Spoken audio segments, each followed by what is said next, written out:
හයි ඔන්න මං ඔයාලට අද අරගෙන ආවේ මෙන්න මේ වගේ රසම රසට කෝනිස්සෝ දාලා චිලි පේස්ට් එකක් හදාගන්න විදිය.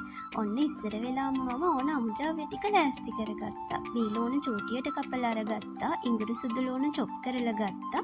ඒ වගේම මේකට තව ඕන කෑලි මිරිස්, කෝනිස්සෝ, ලුණු පොඩි චුට්ටක්, සෝයා සෝස්, තක්කාලි සෝස්, ඒ වගේම පොල් තෙල්, තව සීනි චුට්ටකුත් ඕන.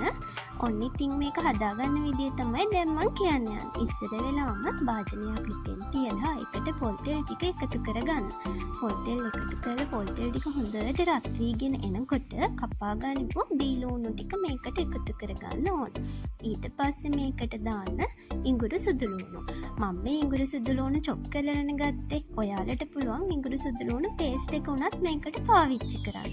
මේ වෙලාවේදී ඔයාලා කැමති නම් මේකට කරපිංචත් එකතු කරගන්න. මම කරපිංචි එකතු කරේ නැහැ. ඔයාලට කැමති නම් මේකට එකතු කරගන්න පුළුවන්. ඔන්න ඉතින් ඊට පස්සේ මේක හොඳට බැදෙන්න දෙන්න ඕන.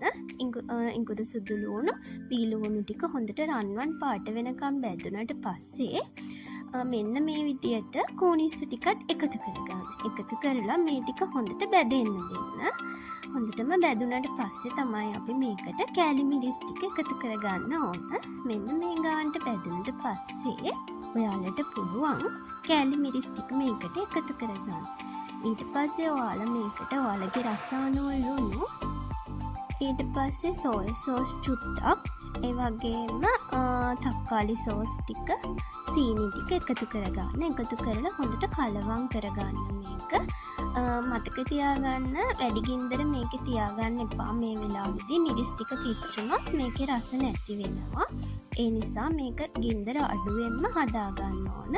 සීනි ටිකත් මේකට දාලා කලවම් කරලා අන්තිමටම තක්කාලි සෝස් ටික එකතු කරලා මේක හොඳට කලවම් කරගන්න. ඔන්න ඉතින් අපි මේ චිලි පේස්ට් එක හදලා ඉවරයි. මේ චිලි පේස්ට් එක ගොඩක් කාලයක් තියාගන්නත් පුළුවන්. ඒ වගේම වැඩි වියදමක් යන්නෙත් නැහැ. අඩු කාලෙකින් මේක හදාගන්නත් පුළුවන්.